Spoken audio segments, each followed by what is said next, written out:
Good afternoon, good afternoon, good afternoon. I want to welcome you to another segment of the Jermaine Brown Sports Talk Show. Today is Friday, July the 24th, 2026. Okay, LeBron finally made a decision, and he's going to the Philadelphia 76ers. Now, I'm not shocked, but I am surprised.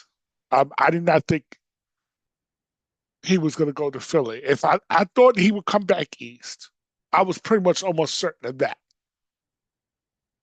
I thought it would be Cleveland or Miami. Now I bet Cleveland, so technically I was wrong, which taught me never to bet with when it comes to LeBron. Do not bet with LeBron because LeBron does things you just would not think he would do. Like I didn't think he would in 2010. I didn't think he would go to Miami. I knew he was going to leave Cleveland, but I didn't think he would go to Miami. I thought if anything, he would go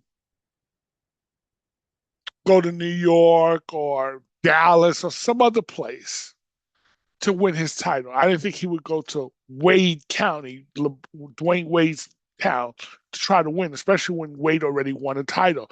Now, if Wade didn't win a title, I could have understood. I would have understood the move better. But LeBron doesn't think the way I think. I thought when he came back to Cleveland that he was going to stay and retire in Cleveland. I was wrong there too. Again, and then he chose LA. I did not think he would go to LA. And he went to LA in 2018, 2019. He does things that I just didn't think he would do. Now, Miami shocked me when he went to Miami in 2010. I was even shocked when he went to LA in 2018, 2019. This does not shock me. I'm surprised because I thought, and I knew he would come back east, but I thought he would go to Cleveland or Miami. Um, I understand why he went to Philly. Don't like it, but I understand why. Now, because I live in the Philadelphia region, I'm going to get a chance to see him much more often. But I really don't care about seeing him much more often, to be really honest with you. I'm just glad he's no longer on the Lakers because anybody who knows me knows I'm a Nets fan and I'm also a Lakers fan. That's my West Coast team. So I'm glad he's off the Lakers. Now, here's why he chose Philadelphia. Now, he put this bit on his social media that he thought about retiring stuff. LeBron was not going to retire without getting his flowers, which means go on his retirement tour. So you just got to know great players, they tend to do that. They don't just suddenly retire, they go on what they call a retirement tour, especially in the NBA. Now, in the NFL, they may suddenly retire, but in the NBA, they like to go on the retirement tour and get their flowers. So that was what I expected of LeBron. I knew LeBron wasn't going to just retire when the Lakers decided that they was going to move off of him. And that was their decision. But here's why he chose Philadelphia, folks.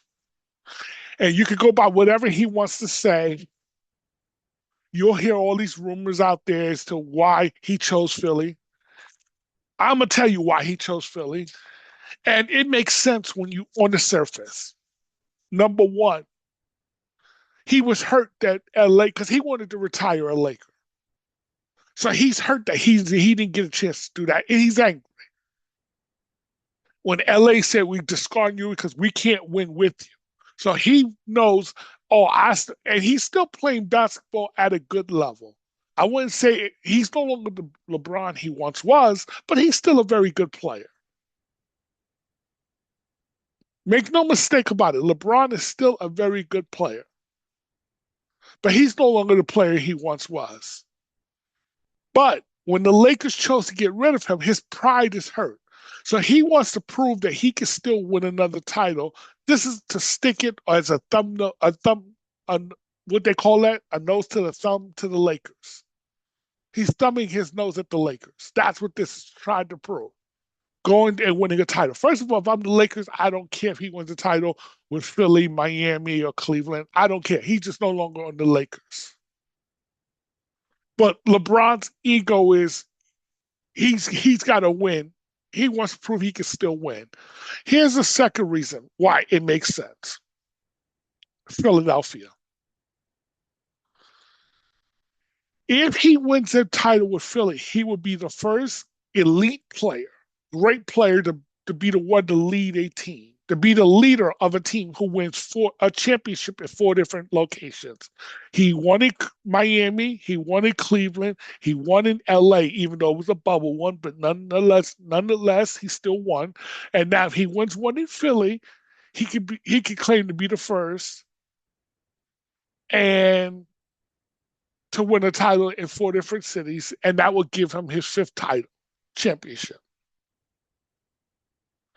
Because he still, despite what he says, he does chase the ghost of Michael Jordan. Even though I don't buy that greatest of all ever, I mean of all time.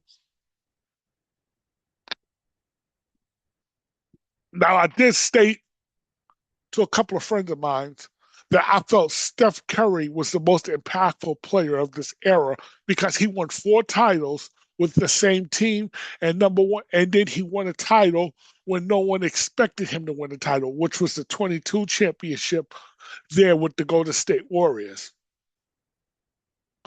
And I still feel that way. But now, if LeBron goes and wins a title with Philly, now I have to maybe reconsider that, him being the most impactful. And I look at guys in the eras. I don't look at guys of all time. I'm not going to compare LeBron to Michael Jordan because they didn't play in the same era. I'm not going to compare LeBron to, like, let's say Magic Johnson or Kobe. No, not Kobe, yeah, because they were in the same era, but not Magic. No, I don't compare them. I just don't do the comparisons. I don't believe in that because the game was different. Okay. That said, so this gives LeBron a chance to now to win in a fourth different city. Now, I'm gonna say this though to LeBron: be careful what you wish for, because if you don't win the title in Philly, it's gonna get real nasty for you. Because Philadelphia is a lot like New York. See, their fans can be nasty towards you, especially if you don't win and they don't care for you. Now, this now makes a lot of sense why when Rich Paul said, had the Knicks not won, they were going to the Knicks, that LeBron was going to go to the Knicks. Because Philadelphia is only like 90 miles away from New York. Okay? It's a 2-hour train ride. Okay? Right down the New Jersey Turnpike. So I understand. And his family spent a lot of time in New York. So that should have been a clue. Well, excuse me, an inordinate amount of time in New York. So there is a scenario where he could play in Philly while his family lives in New York, and he lives in New York because it's again a quick ride to Philadelphia. His family can also live in Akron while he plays in Philly, and there's a 1.5 hour trip from Philly to Akron. Flight, I don't know, 2 hours at the most. So it allows his family to move back towards the East Coast. But I knew he was going to go back to the East Coast. He wants to win another title. Now, if we look at the rosters of Philly, Miami, Cleveland, I can see why he chose Philly. Because Philly already got everything in place. They got 2 point guards, a point guard and a shooting guard. They got the small forward in Jaylen Brown, and make no mistake about it, the Jaylen Brown trade was a huge get for Philly. If Philly didn't make that move, he's not in Philadelphia. I can assure you of that. He's not in Philadelphia. But Jaylen Brown is a superstar. Okay, he's an MVP candidate. So, It doesn't require LeBron to do a lot of heavy lifting, but he can teach them how to win. And and if they were to win a title, he could claim he's the reason why because he taught them how to win. Never mind that Jalen Brown has already won a title with Boston, but it's going to be LeBron's team. Let's just keep it a buck, keep it real, because that's how LeBron operates. But if you look at fit, I thought Cleveland made the most fit because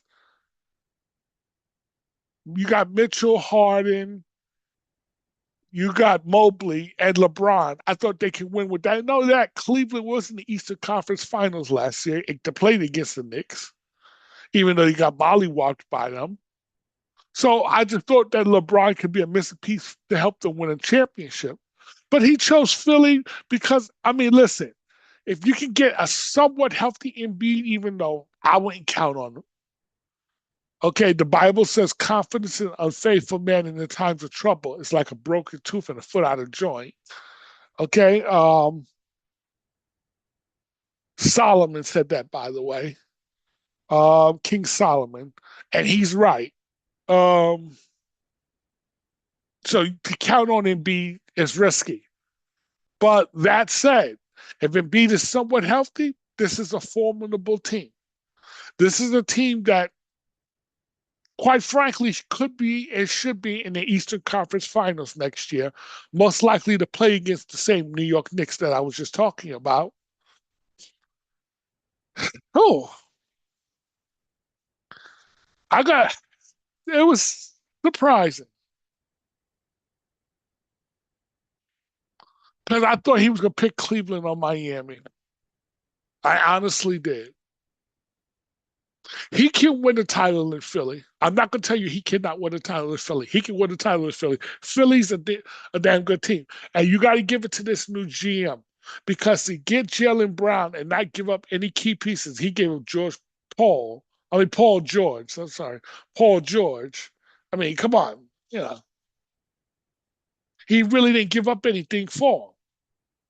Then to now land LeBron James, I think the guy's name is Mike Getsy. I think that's the GM's name. But regardless, you got to give him kudos. And Bob Myers, the president of basketball operations there, you got to give them credit. They got LeBron. This move is about winning. Make no mistake about it. He didn't go there because it's such a great city. He had a chance to go there in 2019. He didn't go there because, he wanted to retire a 76er. No, he went there because he knows he has a chance to win. And in his mind, Philadelphia gives him the best chance to win. In his mind. And he might be right. And in time will tell if he was right. Because if he went to Miami, yeah, you got Bam Adebayo, you got Giannis Antetokounmpo, but you got really nothing else. You don't have a bench. You don't have much else. It would have been a much heavier lift there. Cleveland, I don't know why he didn't pick Cleveland.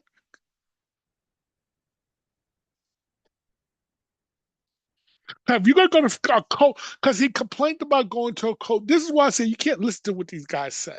Because what they say, what they do is two different things. Because LeBron's like, well, I don't know about going back to a cold weather city. I want to be able to golf year round, indoors and outdoors. Well, first of all, you can't golf year round in Philly. That's not going to happen. I mean, Philadelphia got some beautiful golf courses. Jersey, Philadelphia, got some beautiful golf courses. But it gets cold here, just like it gets cold in Cleveland. Maybe not as cold in Philly as it is in Cleveland, but it gets cold. So I thought if he was going to pick a cold weather city, it would be Cleveland. But I thought Miami, because it's warm weather, no state income taxes, which means if he's going to get paid little, he's going to keep as much of it as possible. And Miami is formidable. But he chose Philadelphia. Again, surprise, not shock, but surprise. And for his sake, it better work out. But what I also find disappointing or surprising, and in the NBA, you can get away with this. You can hold up the lead because think about this, folks. For a man who's 41, who's going to turn 42 in, we say, August, September, October, November, in 5 months, because he's born in December. So in 5 months, he turns 42 years old. Excuse me. And he held up the league for about a month because it's been a month since the Knicks won a title. And you know, free agency starts right after that. There's the finals, 2 weeks after, about a week or so after the finals. So he held up the league for about a month. Now, I could see this in his 20s. I could have understood it even in his 30s. But the fact that these teams was waiting around for a 41-year-old man to make a decision, I wouldn't have done it if I was an executive of a team or an owner of a team. I would have pulled the Jimmy Haslam. You got 24 hours to make a decision, yay or nay. Here's the offer. Here's the chance that you come play for us. If you choose us, we'll move on. I mean, we'll move with you. If not, we'll move on because I'm not going to hold up my free agency plans to wait for you to ultimately leave us at the altar. I'm not going to do that. So I'm going to basically force your hand. Do you want to play with us or not? I'm not going to sit there and wait no darn month because now, look, here's the problem of waiting a month. You're Miami, you Golden State, you're Cleveland. Because those are the three other teams that was in serious bidding for him outside of Philly. You sat up there and you waited a month for a guy who ultimately chose Philly. Now you're going to get what they call the scrap heap of free agency. When you needed other parts and pieces that could help improve your team. But because you waited around for LeBron, you're left now without a chair in this whole musical chairs game. You're all standing without a chair. That's the risk when you wait on someone to make a decision.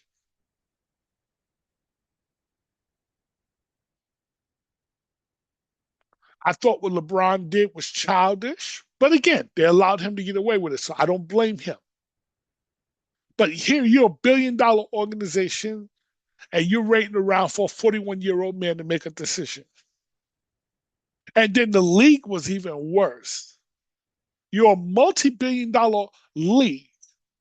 When Adam Silver did, and to me, it was almost a fireable offense because you are the commissioner of a conglomerate. And you sit up there and you're going to publicly announce that you're waiting around for a 41-year-old man, millionaire, to make a decision. Or even if, let's say, he's a billionaire, he's only at most got 1 billion. Now, I mean, I'm making it sound like that's no money, but to the NBA, that's no money. What the league is worth and what he's worth is two different things. But you're waiting around for a 41-year-old man to make a decision. And the fact that you even announced that that's what you're doing to set the schedule. I would have set my schedule. I'm not going to wait around for him. And I definitely will not admit that I'm waiting around for him, even if I did wait around for him to set the schedule. I'm not going to admit such a thing because it's beneath you. But again, I don't fault LeBron. I fault these teams because I wouldn't wait around because you know who I really feel bad for? I feel bad for Cleveland because they're the hometown team who get left at the altar again.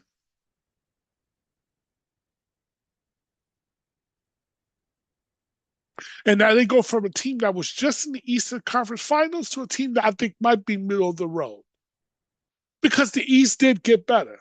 Toronto with the Kawhi Leonard trade, whenever that goes through, they're gonna be a better team. Right, Philadelphia, they're a championship contending team now in the East. Don't count it. You can't count out the Knicks. The Knicks are still there. Other teams have gotten better. The Washington Wizards have gotten better. They've got all these teams gotten better. So now the path to the Eastern Conference Finals is no longer going to be as simple. Oh, and let's not forget about Indiana. You can never count them out. The Miami Heat got better. But the Indiana Pacers, Tyrese Halliburton coming back, they're going to be a force to be reckoned with. So the East is loaded, folks. The East is loaded. And so this narrative that the East is weak compared to the West, I think it's always been a false narrative, in my opinion. At least the last 8 years, it's been a false narrative. Because again, when you look at it, you say, well, which conference won the most championships in that period? It's been even. It's split. But there's this narrative out that the West is so much better. That hasn't really been the case. Not for the last 8 years. Of course, the last repeat champion has been the Golden State Warriors. And under this new CBA rule, they might be the last team to repeat. We'll see.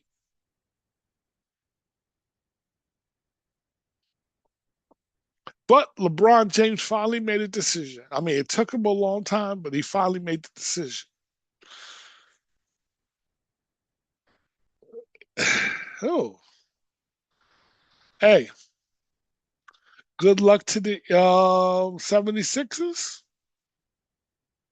Like I said, I'm in the region, so I'm gonna get a chance to see a lot of them play. See a lot of their games. Well, I could technically see all their games, but I ain't gonna watch all the games. I ain't even gonna watch a lot of their games. I mean, because I don't care about the 76ers. I'm a Nets fan and I'm a Lakers fan. Those are the two teams that I really care the most about. Of course, the Knicks, because they're the big brothers. We'll see what they do. But the 76ers will be a threat. And I do expect them to be in the Eastern Conference Finals this year against the New York Knicks, barring health for both teams. I want you to click on that like button, give me a thumbs up, subscribe, leave a comment, let me know what you think. I will talk to you later. Bye bye.